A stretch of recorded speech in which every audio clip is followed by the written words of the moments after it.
لا ريب فيه هدى للمتقين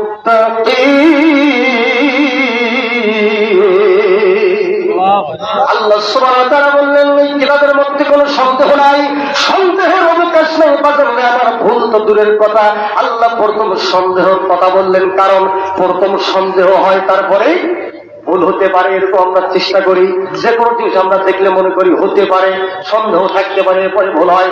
আল্লাহ challenge করেছেন, আল্লাহ বলেছেন হুদাল মুত্তাকিন, এই কিতাব হলো মুত্তাকিনদের জন্য পথ প্রদর্শক। বলেন ঠিক কিনা? দুনিয়ার মুসলমানেরা ও বাজারেরা দিলের কানটা লাগায় শোনেন, পৃথিবীর বইয়ের মধ্যে ভুল আছে, ভুল থাকাটা স্বাভাবিক, কারণ এই বইগুলো মানুষ লেখে। আল্লাহ তাআলা রব্বুল আলামিন যে কোরআন দিয়েছেন, এই কোরআনটি আল্লাহ তাআলা রব্বুল আলামিনের বাণী। রাসূল কারীম সাল্লাল্লাহু আলাইহি সাল্লাম বলেছেন, তোমরা যদি আল্লাহর সাথে কথা বলতে চাও তাহলে তোমরা পবিত্র কোরআনুল কারীম খুলে পড়া শুরু করে দাও। বলেন সুবহানাল্লাহ। আল্লাহর বাণী, আল্লাহর এখানের ভিতর কোনো ভুল থাকতে পারে না। পৃথিবীর বুকে মানুষেরা দায়িত্ব নেয় হেফাজতের, কিন্তু আল্লাহ তাআলা আমাদেরকে এমন একটি গ্রন্থ দিয়েছেন, এই গ্রন্থের হেফাজত মানুষের হাতে দেয় নাই, আল্লাহ তাআলা রব্বুল আলামিন নিজেই এই কোরআনের হেফাজতের দায়িত্ব নিয়েছে। বলুন সুবহানাল্লাহ। আমার আল্লাহ তাআলা রব্বুল আলামিন পবিত্র কোরআনুল কারীমের মধ্যে ঘোষণা করে দিয়েছেন, আল্লাহ বলেন ইন্না নাহনু نزلنا الذكر وإنا له لحافظون। আল্লাহু আকবার। আল্লাহ সুবহানাহু ওয়া তাআলা বললেন, নিশ্চয়ই এই যে জিকির কোরআন আমি আল্লাহ তাআলা রব্বুল আলামিন নাযিল করেছি, এই জিকির কোরআনের হেফাজতের দায়িত্ব আমি আল্লাহ স্বয়ং নিয়েছি। বলুন না সুবহানাল্লাহ। এই জন্য পৃথিবীর বুকে যতই চেষ্টা করুক না কেন বেঈমানেরা, মুশরিকরা, কাফিররা, মুসলমান নামে মুনাফিকেরা যতই চেষ্টা করুক না কেন কোরআনের আলোকে নিভিয়ে দিতে, আল্লাহ বলেছেন তারা যতই চেষ্টা করুক না কেন আমার কোরআনের আলোকে তারা নিভিয়ে দিতে পারবে না। বলুন ঠিক কিনা? আল্লাহ সুবহানাহু ওয়া তাআলা বলেছেন ইউরিদুনা লিতুফিউ নূরাল্লাহি বিআফওয়াহিহিম ওয়াল্লাহু মুতিম্মু নূরিহি ওয়ালাউ কারিহাল কাফিরুন। আল্লাহ তাআলা কোরআন বললেন কাফিররা যতই চেষ্টা করুক না কেন তারা মনে করে মুখের ফুৎকারে তারা এই কোরআনের আলোকে নিভিয়ে দিবে। আল্লাহ বলেন না না না, কখনোই সম্ভব হবে না। তোমরা যতই চেষ্টা করো না কেন কোরআনের আলোকে নিভিয়ে দিতে, আমি আল্লাহ ততই উজ্জ্বলিত করবো, আমি আল্লাহ বিকশিত করে দেবো। বলেন সুবহানাল্লাহ। যদিও কাফিরদের অপছন্দ হয়, এরপরও আল্লাহ কোরআনের বাতিকে তামাম বিশ্ব বিদ্যমান করে দিবে। বলেন সুবহানাল্লাহ। এই জন্য বলে যদি আগুন লেগে ধ্বংস হয় এই পৃথিবীর সব বইয়ের দোকান, তোমার বিশ্ব থেকে হারাবে না পবিত্র কোরআন। চিৎকার করে বলুন ঠিক কিনা? কোরআন পূর্বে কেমন করে আগুনের হিতেজ, এ বিশ্ব ভরা লক্ষ লক্ষ কোরআনের হাফেজ, তারা আবার সাফায় আসমানি গ্রন্থ, তারা আবার সাফায় আসমানি গ্রন্থ রাখিবে কোরআনের মান, রাখিবে ইসলামের মান। তো বিশ্ব থেকে হারাবে না পবিত্র কোরআন, তো বিশ্ব থেকে হারাবে না পবিত্র কোরআন। বলুন ঠিক কিনা?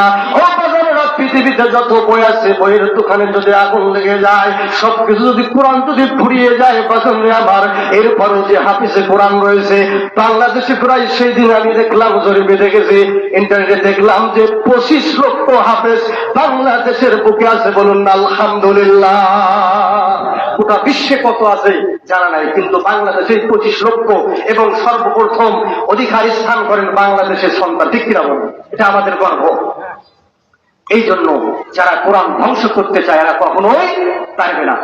কোরআন ধ্বংস করতে যায় যারা জানে না তাহারা ওই গ্রন্থের প্রতি পাতা সদা ফেরেশতারা দিচ্ছেন তাহারা। বলুন ঠিক কিনা? এই যে আমার বিশ্ব নবীর সাধনার ধন, বিশ্ব নবীর সাধনার ধন স্বয়ং আল্লাহ তাআলার দান, তবে বিশ্ব থেকে হারাবে না পবিত্র কোরআন। ইমানি শক্তি জোরে বলুন ঠিক না ঠিক? এই জন্য মুসলমান আল্লাহর গোলাম এমন কন্ত্র পেয়েছি যার মধ্যে কোনো ভুল নাই, এমন একজন নবী পেয়েছি বাজান রে আমার, যে বাজানকে যে নবীকে আল্লাহ তাআলা রব্বুল আলামিন পৃথিবীর বুকে গোটা বিশ্ব মানুষের জন্য শুধু নয়, জিন ইনসান থেকে শুরু করে যত মাখলুকাত আছে, আমরা মনে করি 18,000 মাখলুকাত না, অসংখ্য মাখলুকাত আছে বাজান রে আমার, সকলের জন্য আমার নবীকে রহমত করে পাঠাইছেন। বলেন সুবহানাল্লাহ। আমার আল্লাহ তাআলা রব্বুল আলামিন বলেন ওয়া মা আরসালনাকা ইল্লা রাহমাতাল লিল আলামিন।